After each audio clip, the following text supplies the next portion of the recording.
وہ اس لیے ہے کہ جنریشنل چینج کے ساتھ آپ کے ہاں نیچر آف پالیٹکس بدل گئی ہے. آپ کے ہاں ایک پالیٹکس وہ تھی جو لوگ جنہوں نے جو انڈیپینڈنس اسٹرگل کے بعد آئے, پہلی جنریشن جو پاکستان کے پولیٹیشینز کی تھی. پھر ایک میجر چینج 1985 کے بعد آتی ہے آپ کی, جہاں بزنس اور پالیٹکس اکٹھے ہوتے ہوئے نظر آتے ہیں, جہاں پیسے کا گیم جو ہے نا وہ 85 سے ہمیں زیادہ نظر آتا ہے اس کے اندر. خیر وہ کہانی لمبی ہے.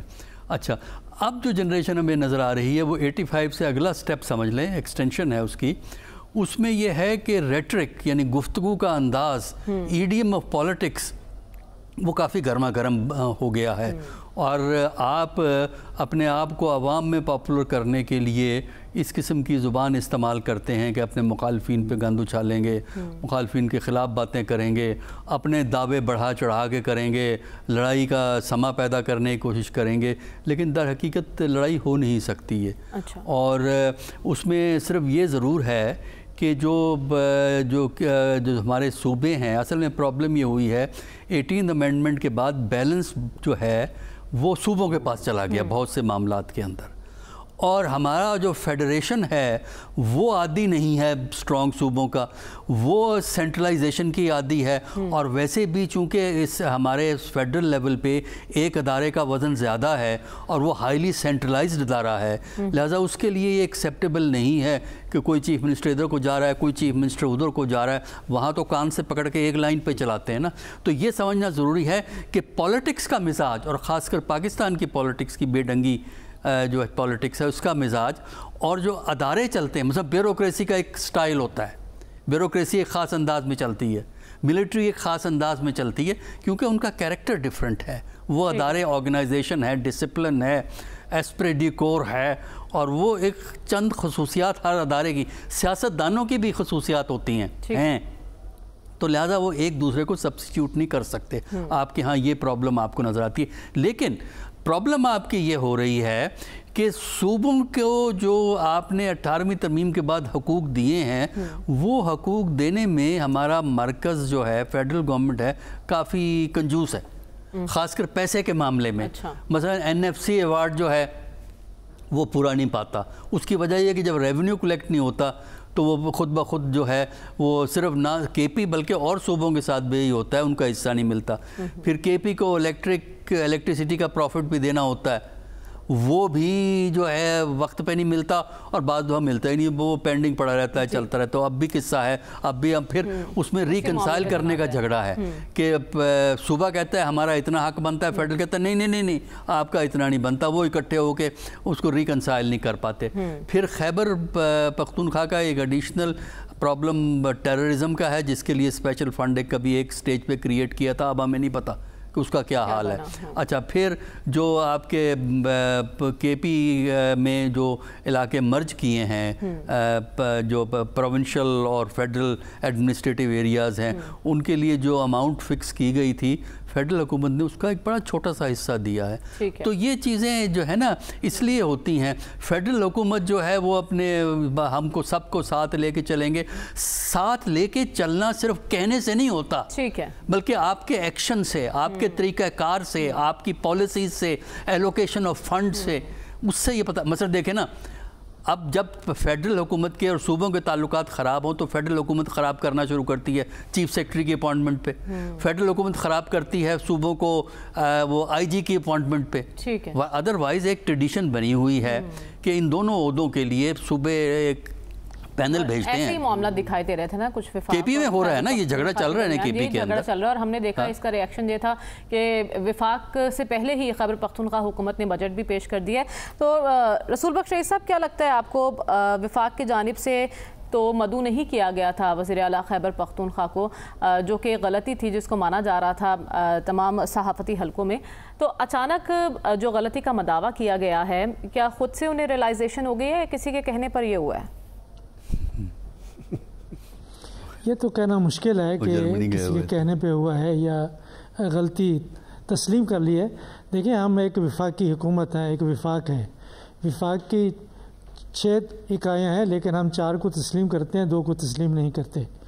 اور اس وفاق میں خیبر پختونخوا اور بلوچستان کی کلیدی حیثیت ہے کہ یہ ہمارے جو تاریخی بارڈر لینڈ ہے, افغانستان کے ساتھ، اور پھر جو 44 سال سے افغانستان کے اندر جنگیں رہی ہیں ان کے اثرات ان علاقوں میں پڑے ہیں کہ سب سے زیادہ دہشت گردی اور یہاں پہ عسکریت پسندی، انتہا پسندی کے مظاہر یہاں پہ ہوئے ہیں، خیبر پختونخوا میں اور بلوچستان میں ہوئے ہیں، وہ یہ نہیں ہے کہ باقی دیگر صوبوں میں نہیں ہوئے۔ تو ان پر تو زیادہ توجہ کی ضرورت تھی، مرکز کو زیادہ شفقت، محبت، بھائی چارے، جن کی بڑی شاعرانہ انداز میں ہمارے وزیر اعظم صاحب نے آج باتیں کی ہیں، لیکن شاعری سے زیادہ ذرا تھوڑی سی تاریخ اور اس وقت کے جو حقیقی مسائل ہیں خیبر پختونخوا کے ان کو سمجھنے کی ضرورت ہے۔ پی ٹی آئی ایک سیاسی جماعت ہے، لیکن ایک صوبہ بھی تو ہے، وہاں کے عوام بھی تو ہیں، وہاں پہ انسان بھی تو ہیں، وہاں کے مسائل بھی تو ہیں۔ کیا وہی کرنا چاہیے جس طرح سے کہ باقی حکومتیں کرتی ہیں کہ آپ اجتماعی سزا دیں، کہ وہاں پہ آپ نے تحریک انصاف کو کیوں چنا ہے کہ اس لیے آپ کو سزا ملنی چاہیے؟ دیکھیں کئی سالوں سے ان کے جو واجبات ہیں وفاق ادا نہیں کر رہا، تو گنڈاپور صاحب نے اور کیا کرنا ہے؟ میں سمجھتا ہوں کہ اگر میں بھی ان کی جگہ پہ ہوتا تو میں بھی ڈٹ کے کھڑا ہو جاتا وفاق کے سامنے میں کہ آپ دیکھیں کہ آپ وفاقی نوکرشاہی کو آپ کم نہیں کرتے، اپنے اخراجات کو کم نہیں کرتے، اور وزیر و مشیروں کی تعداد کو کم نہیں کرتے۔ اگر کم کرتے ہیں جو غریبوں کے اوپر پیسہ خرچ ہونا ہے اس کو آپ کم کرتے ہیں۔ یہ کہاں کا انصاف ہے اور یہ کہاں کی سیاست اور حکومت ہے؟ میرا خیال یہ ہے کہ مدعو کرنا کسی کا پریولیج نہیں ہے، یہ ایک فرض ہے، آئینی فرض ہے۔ اگر آپ نے ایک آئینی ادارہ بنانا ہے قانون کے ذریعے اور جس میں لکھا گیا ہے کہ جو وزرائے اعلیٰ ہیں صوبوں کے وہ اس کا حصہ ہوں گے، تو پھر بلانے نہ بلانے کی بات کیا آ گئی کہ یہ وزیر اعظم کی ثواب دید ہے یا قانون ہے؟ قانون چلے گا یا کسی کی مرضی چلے گی؟ تو یہاں پہ جو مرضی چل رہی تھی تو مرضی نہیں چلی، قانون چلا ہے، کسی نے مداخلت کی ہے یا کسی نے ہوش کے ناخن لیے ہیں اس کے بارے میں تو کچھ نہیں کہہ سکتے۔ لیکن جو پاکستان میں ایک سیاسی جنگ ہے اس کے اثرات ہم ہر طرف دیکھتے ہیں، روزانہ کی بنیاد پر دیکھتے ہیں، سیاسی جنگ کے اثرات اور جو تقسیم ہے اس کے اثرات ہم ہر طرف دیکھ رہے ہیں۔ اس کے لیے کون کوشش کرے گا اس پر ہمیں آگے چل کر بات کرنی ہے، لیکن اس سے پہلے صافی صاحب ہوا کیا، کیسے شرکت ممکن ہو سکی وزیر اعلیٰ خیبر پختونخوا کی؟ جی یہ سوال آپ نے تقریباً تمام ساتھیوں سے پوچھا لیکن جواب نہیں ملا۔ شاید وجہ اس کی یہ تھی کہ کل ہی وزیر اعلیٰ صاحب، چلے میں کوشش کرتا ہوں، کل ہی وزیر اعلیٰ صاحب فرما رہے تھے کہ ان کو دعوت نہیں ملی ہے اور وہ نہیں جا رہے اسلام آباد اس آئی ایف سی کے اپیکس کمیٹی کے اجلاس میں، لیکن آج ان کی حاضری ممکن ہوئی۔ اتفاق سے آج دوپہر کو میری ملاقات مختصر سی ہوئی ہے گورنر پختونخوا فیصل کریم کنڈی سے۔ ان کا یہ دعویٰ ہے کہ کل رات تک ان کی جو شمولیت تھی وہ اس کے حوالے سے وفاق نے ان کو نہ دعوت دی تھی اور نہ ان کو بلایا جا رہا تھا، لیکن ان کی مداخلت پہ اور انہوں نے ذاتی طور پہ وزیر اعظم صاحب سے بات بھی کی اور اس میں زرداری صاحب کا بھی ایک کردار رہا اور ظاہر مقتدر حلقوں سے بھی بات کی گئی ہوگی، تو اس کے بعد وزیر اعلیٰ کی یہ شرکت ممکن ہوئی ہے اور یہ گورنر ہاؤس کی انٹرفیرنس اور وفاق کے جو سب سے بڑے نمائندے ہیں آصف علی زرداری صاحب کی مداخلت کے بعد یہ جو ہماری وزیر اعلیٰ صاحب ہے علی امین گھنٹاپور صاحب، ان کو شمولیت کا موقع فراہم کیا گیا ہے۔ لیکن اس سے پہلے جو کیا گیا تھا، اگر یہ بات سچ ہو کہ حکومت نے جان بوجھ کے ان کو نہیں بلایا، جو نہیں بلایا تھا، کیونکہ کل اس کا میڈیا پہ آن دا ریکارڈ یہ باتیں موجود ہے کہ ان کو دعوت نہیں ملی ہے، یہ علی امین صاحب کی اپنی زبانی باتیں ہیں اور میں نے خود ان کو سنا تھا۔ تو آج وہ جس کے ذریعے بھی وہ شامل ہوئے تو ایک اچھی بات ہے۔ وفاق کی ایک اکائی کو آپ اس طرح آپ بال کی طرح نہیں نکال سکتے، اور اگر جس طرح یہ ڈاکٹر رسول بخش رئیس صاحب فرما رہے تھے کہ اگر وفاقی حکومت سے اس صوبے کے عوام کی جو مینڈیٹ ہے وہ مختلف ہے، انہوں نے ایک مختلف جماعت کو موقع دیا ہے، تو اس کی سزا صوبے کے عوام کو نہیں ملنی چاہیے۔ لیکن یہ وزیر اعلیٰ صاحب بذات خود بھی پختونوں کے لیے بہت ہی ایک ظالم وزیر اعلیٰ ثابت ہوئے۔ آپ ان کی ظلم کا اندازہ اس بات سے لگائے. نہیں میری بات اس کے ساتھ ساتھ ایوان صدر کی مداخلت کی وجہ سے ان کی شرکت ممکن ہو سکی ہے، لیکن ہم نے آج وزیر اعظم صاحب کو سنا، انہوں نے کہا کہ ملک محنت سے ہی آگے بڑھے گا اور ہمیں سرتوڑ کوششیں کرنی ہوں گی اور جان لگا کے محنت کرنی ہوگی، لیکن آپ کی محنتوں پر اس وقت پانی پھر سکتا ہے جب ملک میں عدم استحکام ہو اور جب ایسی کیفیت ہو کہ ادارے آمنے سامنے آئیں. کیا اداروں میں محاذ آرائی اور ٹکراؤ کو ختم کرنے کے لیے ابھی تک کوئی کردار ادا کرنے کے لیے تیار ہے یا نہیں؟ یہ جو کیفیت بن چکی ہے اس سے سسٹم کو کوئی خطرات تو لاحق نہیں ہے؟ اس پر ہمیں بات کرنی ہے. سلمان صاحب، کوئی خطرہ تو نہیں لگ رہا آپ کو سسٹم کے لیے جو اس وقت ملک میں کیفیت ہے اسپیشلی اداروں کے درمیان محاذ آرائی کی؟ دیکھیں، یہ جو مذاکراتی ایک بحران ہے یہ پاکستان کے اندر کوئی نیا نہیں، ماضی کے اندر بھی اس طرح کی صورتحال طاری ہوتی رہتی ہے اور اس میں بنیادی طور پہ کردار ایوان صدر کا ہوتا ہے. پچھلے ہفتے جب آپ نے بات کی تھی تو میں نے اس وقت بھی آپ کو کہا تھا کہ اس پہ چیف ایگزیکٹو جو ہیں ان کو انیشیٹو لینا چاہیے یا پریزیڈنٹ صاحب سے بات کرنی چاہیے. دیکھیں، اس وقت ایک پاکستان کے اندر ایک پولرائزیشن ہے کہ عدلیہ کے اندر بھی آپ کو تقسیم نظر آتی ہے، پارلیمنٹ کے اندر بھی آپ کو تقسیم نظر آتی ہے، اور عدلیہ کا محاذ اس لیے سرگرم ہوا ہے کہ ماضی کے اندر عدلیہ کا ایک رول تھا. اس کے بعد جب نئے چیف جسٹس صاحب آئے ہیں انہوں نے کسی حد تک اپنے ادارے کا اعتماد اور وقار بحال کرنے کی کوشش کی اور بڑے فیصلوں کے لیے بڑے بینچ. اب بات یہ کہ جو کیفیت طاری ہوئی ہے، ہمارا بڑا المیہ یہ ہے کہ ہمارے ہاں ایک آئین پاکستان ہے، اس کے اندر اداروں کے اپنے ایک رول موجود ہیں اور پرابلم اس وقت پیدا ہوتی ہے جب ادارے اپنا کام کرنے کی بجائے ایک دوسرے پر اثر انداز ہونے کی کوشش کرتے ہیں اور جس کی وجہ سے اداروں کی ساکھ بھی نہیں رہتی. اور جب دو بڑے ادارے آپس میں محاذ آرائی یا تناؤ کا شکار ہوتے ہیں تو پھر آپ بات کرتے ہیں کہ یہ سسٹم، کیا پاکستان کا سسٹم اتنا کمزور ہو گیا ہے کہ وہ اس طرح کی ناچاکی یا ایک دوسرے سے اختلاف رائے کی بنیاد پر خطرناک زون میں پہنچ جائے؟ میں سمجھتا ہوں کہ اس میں پریزیڈنٹ صاحب کا اور پرائم منسٹر صاحب کا کردار ہے کہ وہ کیوں اس میں انیشیٹو نہیں لے رہے. اور جیسے ہم ابھی بات کر رہے تھے کہ جی پاکستان کے اندر سرمایہ کاری کونسل کے حوالے سے پرائم منسٹر صاحب یہ کہتے ہیں کہ اس کی بڑی اہمیت اور حیثیت ہے، اور میں سوچ رہا تھا بیٹھ کے کہ یہ ایک نیا ادارہ بنا ہے پاکستان کے اندر معاشی بحالی اور ترقی کے عمل کے حوالے سے. پروفیسر صاحب، ایک اور بڑا ادارہ پاکستان کے اندر موجود ہے جو پاکستان کے عوام نے بڑے فیصلوں کے لیے منتخب کیا ہے، وہ تو پارلیمنٹ کا رول ہے. کیا پارلیمنٹ اپنے مقاصد سے ہم آہنگ ہے؟ جو بڑا کردار پاکستان کے پارلیمنٹ کو ادا کر رہا ہے، اربوں خربوں اس پہ خرچ ہوتے ہیں، وہ اپنا رول کیوں نہیں ادا کرتی؟ المیہ یہی ہے نا کہ صورتحال بدتر ہوتی جا رہی ہے لیکن ابھی تک کوئی بھی انیشیٹو نہیں لے رہا. ڈاکٹر صاحب، ہم نے کل سنا ہے chief justice Lahore high court کہتے ہیں کہ اداروں کی آپس کی لڑائی سے ادارے کمزور ہوتے ہیں. تو اس صورتحال کو کنٹرول کرنے کے لیے کس کو آگے بڑھنے کی ضرورت ہے؟ کہ پہلے تو یہ کہ یہ بات کہ آئین میں اداروں کا رول لکھا ہے، وہ پتہ نہیں لکھا ہوا تو ہے لیکن ہمیں پتہ ہے کون سا ادارہ کتنا آگے بڑھا ہوا ہے. مطلب یہ کہ دنیا کو پتہ ہے، جن کو نہیں سمجھنا چاہتے. ڈاکٹر صاحب، اس سسٹم کو خطرہ تو نہیں ہے کوئی؟ بالکل خطرہ ہوتا ہے، اس لیے کہ دیکھیے جمہوریت ہے توازن مختلف فورسز کا، پولیٹیکل فورسز کا. پولیٹیکل فورسز ہیں، اسٹیٹ ادارے ہوتے ہیں، پولیٹیکل ادارے ہوتے ہیں. ابھی پارلیمنٹ کا ذکر آیا، پارلیمنٹ تو بیچاری مظلوم و مسکین ہے، وہاں بیٹھ کے آ کے آپس میں لڑ لیتے ہیں یہ لوگ، تقریریں کر لیتے ہیں ایک دوسرے کے خلاف. باقی فیصلے تو ہمارے دیکھیں نا SIFC کہتے ہیں نا، آپ بڑے شان سے بیان کر رہے ہیں. SIFC کانسٹیٹیوشنل ادارہ نہیں ہے، اس کا کانسٹیٹیوشن میں کوئی ذکر. یہ ایڈمنسٹریٹو ادارہ ہے جو کہ بنایا جا سکتا ہے، یعنی کانسٹیٹیوشن منع نہیں کرتا آپ کو اس بات سے، لیکن یہ کانسٹیٹیوشنل ادارہ. کونسل آف کامن انٹرسٹ وہ ہے کانسٹیٹیوشنل ادارہ، اس کی حیثیت اس کی وجہ سے کم ہو گئی ہے. ٹھیک ہے، کیونکہ اس کی میٹنگیں زیادہ ہوتی ہیں. کونسل آف کامن انٹرسٹ جو کیوں کم ہو گئی؟ بتا رہے ہیں نا کیونکہ اس کی میٹنگ زیادہ، اس لیے کہ اس میں وہ لوگ بیٹھے ہوئے ہیں جو ادھر وہ نہیں بیٹھے ہوتے. ٹھیک ہے، کیونکہ ایک شخصیت یہاں بیٹھی ہوئی ہے جو کونسل آف کامن انٹرسٹ میں نہیں ہوتی. ٹھیک ہے ٹھیک ہے، ہمیں آگے بڑھنا وقت کم ہے. رسول بخش رئی صاحب، موجودہ صورتحال جو ہے اس وقت اداروں کے درمیان محاذ آرائی کی، اس کا مستقبل آپ کو کیا دکھائی دے رہا ہے؟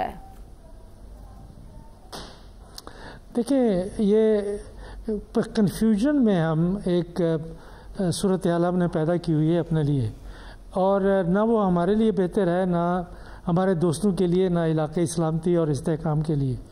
تو اس سے نکلنے کی ضرورت ہے، اور نکل کیوں نہیں رہے ہم؟ کہ اس کا فیصلہ تو ان لوگوں نے کرنا ہے جن کے پاس اقتدار ہے. ہم تو صرف بات ہی کر سکتے ہیں. تو مستقبل جو ہے ہمارا یہ اس سے کوئی تابناک نہیں ہو سکتا کہ روشن مستقبل کے اگر آپ خواب دیکھنا چاہتے ہیں تو آپ ان مسائل کو حل کریں بجائے اس کے کہ آپ ان میں پیچیدگیاں پیدا کریں. میرا خیال یہ ہے کہ وزیر اعظم شہباز شریف کی حکومت نے پیچیدگی پیدا کی ہے کہ انہوں نے خیبر پختونخوا کے وزیر اعظم کو مدعو نہیں کیا اور آخر کار ان کو مدعو کرنا پڑا. تو ایک طرف تو آپ یہ کہتے ہیں ہم سب کو ساتھ لے کے چلیں گے, دوسری طرف سے آپ ان کو بلاتے نہیں ہیں. کیا وہ پاکستان کا صوبہ نہیں ہے؟ تو سوچنے کی بات یہ ہے کہ جس نظام میں ہم رہ رہے ہیں کیا وہ نظام اپنے آپ کو مستحکم کر سکتا ہے, پاکستان کی سیاست کو مستحکم کر سکتا ہے؟ اس کے لیے ضروری ہے کہ اس وقت جو بالکل معاملات بہت الجھے ہوئے ہیں. ٹھیک ہے, تو آپ نے سوال کیا نظام کو مستحکم کرنے کے لیے کیا ضروری ہے؟ قول و فعل میں تضاد سے معاملات آگے نہیں بڑھ سکتے. صافی صاحب, مجموعی جو صورتحال ہے ملک کی اس پر کیا اثرات مرتب ہوں گے اداروں کے درمیان جو محاذ رائے کی کیفیت ہے اس کے؟ جی ایک مریم آپ بہت جلدی گھبرا جاتی ہے, ویسے آپ نے گھبرانا نہیں. جو میں ظلم کی بات کر رہا تھا آپ نے وہ بات سنی نہیں. صافی صاحب وقت کم ہے. ہمارے وزیر اعلیٰ صاحب جی وزیر اعلیٰ صاحب نسوار پہ ٹیکس لگا رہے اور کل صوبائی کابینہ نے اس پہ 1 گھنٹہ بحث کی ہے. یہ پشتونوں کے ساتھ انتہائی ظلم ہے. اگر یہ ظلم میں کثیر ہوا تو یہ جو وزیر اعلیٰ صاحب ہے یہ کہیں کے نہیں رہیں گے. جو آپ کی بات ہے اس پہ آتے ہیں کہ اس وقت عوام کے درمیان لڑائی, اداروں کے درمیان لڑائی, سیاسی جماعتوں کے درمیان لڑائی, آپ کا اداروں کے اندر لڑائی. ایک تو ادارے دوسرے اداروں سے لڑ رہے ہیں اور پھر اداروں کے بیچ میں بھی لڑائی. یہ صورتحال انتہائی نازک ہے. اس میں تقسیم در تقسیم ہے. جو اس وقت بات ہو رہی تھی آئینی ایک ادارے کی اور ایک کانسٹیٹیوشنل فورم کی, مشترکہ مفادات کونسل کی, اس کی وقت تو اسی صوبائی حکومت نے کم کی تھی. یہ تو آئی نہیں. اور دوسری وفاقیت پہ اگر ہمیں یقین ہے, ابھی وفاقی بجٹ آپ کا پیش نہیں ہوا, آپ نے مفروضوں پہ بجٹ پیش کر دیا.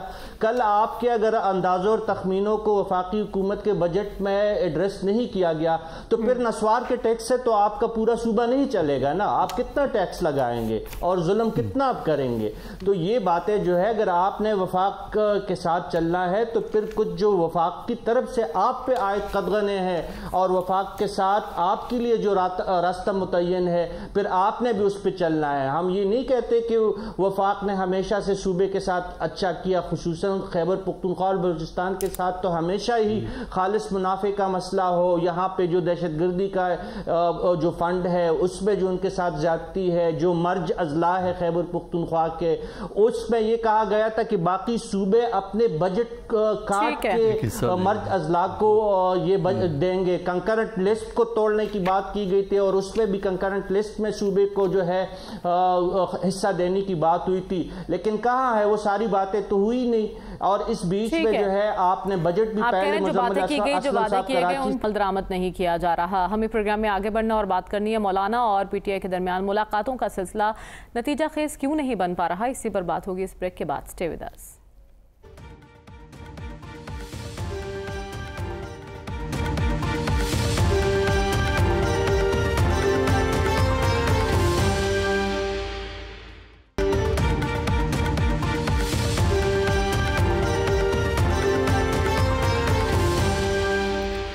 ویلکم بیک ناظرین. مولانا فضل الرحمان نے مشترکہ جدوجہد کے لیے تحریک انصاف سے گارنٹی مانگ لی ہے. تحریک انصاف کے وقت بھی مولانا سے ملاقات ہوئی تھی اور اس ملاقات کا مقصد بتایا ہے مولانا نے کہ تعلقات کو خوشگوار بنانا, بہتری لانا اور تلخیوں کو دور کرنا ہے. سلمان صاحب, کیا یہ ملاقاتیں نتیجہ خیز ہو سکتی ہیں؟ دیکھیں اس پہ ہم پہلے بھی 2-3 دفعہ بات کر چکے ہیں کہ اس میں کوئی شک نہیں کہ تحریک انصاف کی طرح مولانا فضل الرحمان کے بھی پاکستان میں ہونے والے انتخابی عمل کے نتائج پر تحفظات ہیں اور پارٹیز بھی ہیں. تو کیا مولانا فضل الرحمان اپوزیشن الائنس کا حصہ بن پائیں گے؟ دیکھیں میں نے پہلے دن سے آپ کو یہ بات کہہ رہا ہوں کہ مولانا فضل الرحمان کی اپنی ریزرویشن ضرور ہے. وہ ایک بڑا سیاسی کردار چاہتے ہیں یا حکومت کے اندر بڑا رول چاہتے ہیں؟ اپوزیشن میں بھی بڑا سیاسی کردار چاہتے ہیں 100%. بات ہے کہ آپ کو میں اس لیے میں ہمیشہ ساتھ شواہد کی بات کرتا ہوں. اس وقت جب پی ٹی آئی کی گورنمنٹ قائم تھی تو یہی مولانا فضل الرحمان تھے جو پی ڈی ایم کے سربراہ بنے تھے. دو بڑی پارٹیز ان کے ساتھ تھیں, ان کے نیچے تھی, اور انہوں نے رول دیا تھا مولانا کو. تو مولانا نے بہت حد تک اس حکومت پہ اثر انداز ہوئے تھے. اب مولانا فضل الرحمان اپوزیشن کا تو حصہ ہے, لیکن وہ منتخب ایوانوں کے اندر وہ اپوزیشن کو انہوں نے کسی سطح پر بھی ووٹ نہیں دیا. یقین دہانیاں کیا مانگ رہے ہیں یا گارنٹیاں کیا مانگ رہے ہیں؟ میری اطلاع تو یہ ہے کہ مولانا فضل الرحمان کی اس طرح کی خبریں ہیں کہ 2 روز پہلے وزیر داخلہ محسن نقوی صاحب سے اور اس وقت بات چیت ہوئی جب وہ تحریک انصاف کا آفس گرایا جا رہا تھا. تو مولانا فضل الرحمان اپنی سیاسی تاش لگا کے رکھتے ہیں. کیا آپ کے خیال میں ان کے حکومت سے روابط نہیں ہوں گے؟ اور جو کچھ مولانا فضل الرحمان کے حوالے سے پی ٹی آئی کی لیڈرشپ کرتی رہی ہے, ان کی پارٹی کے اندر بھی 2 آرام موجود ہیں. البتہ میں یہ بات ضرور کہوں گا کہ خود بانی پی ٹی آئی جو ہے وہ بار بار یہ کہتے نظر آ رہے ہیں کہ فضل الرحمان صاحب کو ساتھ دیا جائے, اس لیے کہ وہ جو احتجاج یا احتجاجی تحریک چلانا چاہتے ہیں, جو احتجاجی فضا یا احتجاجی تحریک چلانا چاہتے ہیں اس میں وہ ناکام ہوئے ہیں. وہ مولانا فضل الرحمان کو رول دینا چاہتے ہیں. کیا مولانا فضل الرحمان ان کے لیے فضا سازگار کرے گے یا اپنے لیے؟ ٹھیک ہے ڈاکٹر صاحب, آپ کیا کہتے ہیں, مولانا کیا چاہتے ہیں اور جو وہ چاہتے ہیں وہ انہیں مل جائے گا؟ دیکھیے 2 فیکٹرز ہیں. ایک تو یہ ہے کہ پی ٹی آئی میں اور مولانا میں ایک ڈسٹرسٹ کا ایلیمنٹ ہے, کیونکہ ماضی میں دونوں ایک دوسرے کے خلاف خوب بیان بازیاں کرتے تھے. عمران خان بھی بولتا تھا اور مولانا بھی عمران خان پہ الزام لگاتے تھے مختلف قسم کے. وہ جو ڈسٹرسٹ ہے وہ بھی ختم نہیں ہوا ہے. ایک تو فیکٹر یہ ہے, ڈسٹرسٹ کا ایلیمنٹ ہے.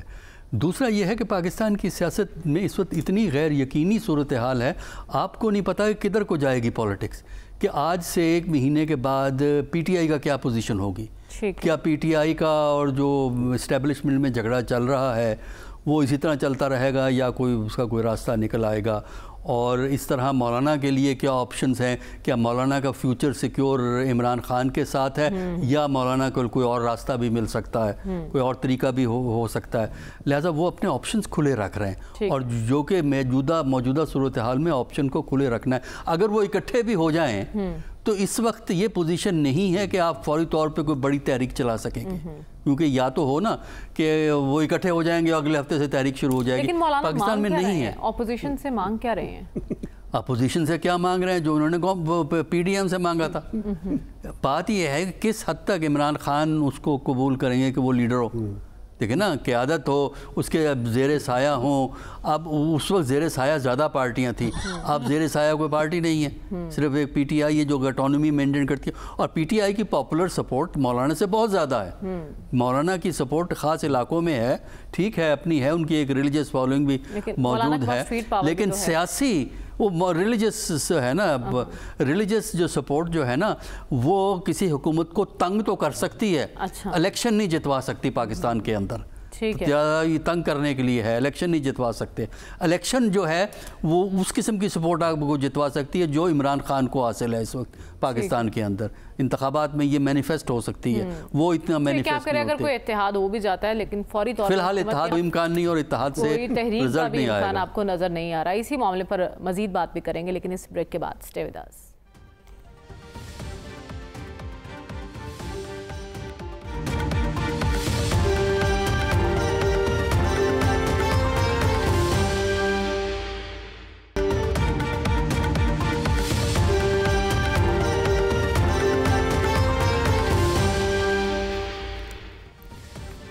ویلکم بیک ناظرین. مولانا اور پی ٹی آئی کے درمیان ہونے والی ملاقاتوں پر ہم بات کر رہے ہیں. کیا لگتا ہے رسول بخش رئیس صاحب آپ کو, کیا مولانا شہباز حکومت کے خلاف کسی تحریک کا حصہ بن سکتے ہیں ان ملاقاتوں کے نتیجے میں؟ بالکل بن سکتے ہیں. دیکھتے ہیں کہ آگے ہوتا ہے کیا, اس کا ذرا انتظار کرنا پڑے گا. کہ پاکستانی سیاست میں وہی کچھ صادق آتا ہے جو کبھی ہم ریاستوں کے تعلقات کے بارے میں کہتے تھے کہ یہاں پہ نہ کوئی مستقل دوست ہیں نہ مستقل دشمن. اگر کوئی چیز مستقل ہے تو وہ مفادات ہیں, اور مفادات کا اس وقت تقاضا یہی ہے تحریک انصاف کے لیے کہ مولانا صاحب کو اپنے ساتھ رکھے, اور مولانا صاحب کا بھی مفاد یہی ہے کہ تحریک انصاف کے ساتھ رہے, حزب اختلاف کے ساتھ رہے, لیکن دیکھیں اس دوران میں بہت کچھ ہو سکتا ہے، وہ سودا بازی کسی اور سے بھی کر سکتے ہیں اور اس کے لیے کوئی پابندی نہیں ہے، یہ تو ان کی ثوابدید پہ ہے کہ کس کے ساتھ چلتے ہیں۔ لیکن اس وقت جو صورتحال ہے وہ یہی ہے کہ حزب اختلاف کے ساتھ ہے اور تحریک ایک دن میں نہیں چلتی، اس کے لیے کچھ وقت لگتا ہے، اور جو ماضی میں کچھ ہوتا رہا ہے اس کی طرف ہمیں دھیان نہیں دینا چاہیے کہ پاکستان کا سیاست دان ہو یا دنیا کا ہو، وہ ماضی میں نہیں رہتا، وہ ماضی کا نہیں سوچتا، وہ مستقبل کے بارے میں سوچتا ہے۔ تو مولانا صاحب اگر تلخیاں ماضی میں رہی ہیں ان کے خلاف یا ان کی وجہ سے اور دوسرے بھی، تو وہ ماضی کی طرف کیوں دیکھیں گے؟ لیکن آپ کہہ رہے ہیں کہ مفادات دیکھے جاتے ہیں، اگر آپ کو لگتا ہے کہ مولانا کا مفاد تحریک انصاف کے ساتھ جانے میں ہے تو پھر وہ کھل کر کیوں نہیں ایکسیپٹ کر رہے اس چیز کو؟ دیکھیں اس کے لیے وقت لگے گا، کہ یہ نہیں ہے کہ یہ بھی ایک اچھے مثبت انداز میں ان کے درمیان میں بات چیت چل رہی ہے، کیونکہ تعطل پیدا نہیں ہوا کہ تحریک کب چلانے ہیں، مقصد کیا ہوگا، اس کے بعد کیا ہوگا۔ کہ تحریکیں جب چلتی ہیں تو اس کا مطلب یہ نہیں ہے کہ مختلف سیاسی جماعتیں ایک اطاعت تو کرتی ہیں لیکن ایک جماعت تو نہیں بنتی، ہر ایک کا وجود، ہر ایک کی کانسٹیچوئنسی، ہر ایک کے ووٹرز وہ اپنی جگہ کے اوپر رہتے ہیں، نظریات ایک جگہ پہ رہتے ہیں۔ ٹھیک ہے، آپ کہہ رہے ہیں ایسا ممکن ہو سکتا ہے لیکن وقت لگے گا، سیاست تو ویسے بھی ممکنات کا کھیل ہے۔ صافی صاحب گارنٹی کیا مانگ رہے ہیں مولانا صاحب، کس قسم کی یقین دہانیاں چاہتے ہیں وہ؟ دیکھیں مولانا صاحب کا مسئلہ یہ ہے کہ ایک تو ان سے اقتدار کی گاڑی نکل گئی، اور دوسرا جو دوسری گاڑی تھی اپوزیشن کا، اس پہ اس ڈرائیونگ سیٹ پہ چادر بردار جناب محمود خان اچکزئی صاحب راجمان ہو گئے۔ تو یہ پہلی دفعہ ہے کہ ان کو نہ اپوزیشن میں کی طرف جو ہے اپنا لیڈنگ رول ان کو نظر آ رہا ہے اور نہ حکومت کی طرف سے۔ لیکن اب پی ٹی آئی کے ساتھ جو ان کی قربتیں ہیں وہ بڑھ سکتی ہے فردر مزید، لیکن پی ٹی آئی کے ساتھ ایک منظم احتجاجی تحریک شروع کرنا اور مولانا کے لیے یہ تقریباً ناممکن بات ہے کہ وہ پی ٹی آئی کے ساتھ سٹیج شیئر کرے۔ پی ٹی آئی کا مطالبہ ان سے یہ ہے، جو میری معلومات ہے ناقص سی، کہ مولانا صاحب پی ڈی ایم کی طرح وہ آئے، ان کے کارکن آئے، ڈنڈا بردار لے کے آئے، پہلی صف میں وہ رہیں، اس کے بعد پی ٹی آئی کے لوگ نکلے اور سٹیج پہ پی ٹی آئی کے رہنماؤں کے ساتھ مولانا صاحب کو وہ بٹانا چاہتے ہیں، پی ٹی آئی کی یہ خواہش ہے۔ لیکن مولانا صاحب نے اس حوالے سے جو میری اطلاعات ہے بالکل بلنٹلی انکار کر دیا ہے کہ ابھی وہ وقت نہیں آیا ہے کہ میں عمران خان صاحب یا ان کے ساتھیوں کے ساتھ سٹیج شیئر کرو، اور وہ بھی احتجاجی سٹیج۔ تو یہ بات تو اس جگہ پہ رک جاتی ہے۔ دوسری بات یہ ہے کہ دیکھیں مولانا صاحب کا مسئلہ کہاں ہے۔ مولانا صاحب کا مسئلہ خیبر پختونخوا میں ہے، عالیہ امین گنڈاپور سے ہے۔ عالیہ امین گنڈاپور پی ٹی آئی کی وزیر اعلیٰ ہے، اور وہ چاہتے ہیں اگر ان کے لانگ ٹرم میں کوئی تحریک چلتی بھی ہے تو مطالبہ تو یہ ہوگا کہ حکومت کا خاتمہ کیا جائے اور نئے انتخابات کروائے جائے۔ اول تو وہ تسلیم نہیں ہوگا، اگر تسلیم بھی ہو گئے تو مولانا فضل الرحمان صاحب کی پارٹی نے تو نہیں جیتنا خیبر پختونخوا سے، وہاں پہ تو مقبولیت کا گھوڑا کسی اور کا دوڑ رہا ہے اس وقت۔ وہ پوزیشن بھی ابھی نہیں ہے کہ مولانا یہ دیکھے اور ان کو یہ نظر آئے کہ شاید مینڈیٹ ان کو ملنے والا ہے۔ تو یہ تمام چیزیں دیکھے مولانا صاحب کو خبروں میں رہنا، سیاست میں رہنا اور اس کا ہنر آتا ہے، اس لیے وہ پی ٹی آئی کے لوگوں سے ملتے ہیں، اور اس پہ اسد قیصر صاحب وہ چاہتے ہیں۔ حکومتی ٹرین تو مس ہو چکی ہے لیکن وہ صحیح ٹرین کا اور صحیح وقت کا انتظار کر رہے ہیں۔ پروگرام کا وقت ختم ہو جاتا ہے، ہمیں اجازت دیجیے، اللہ حافظ۔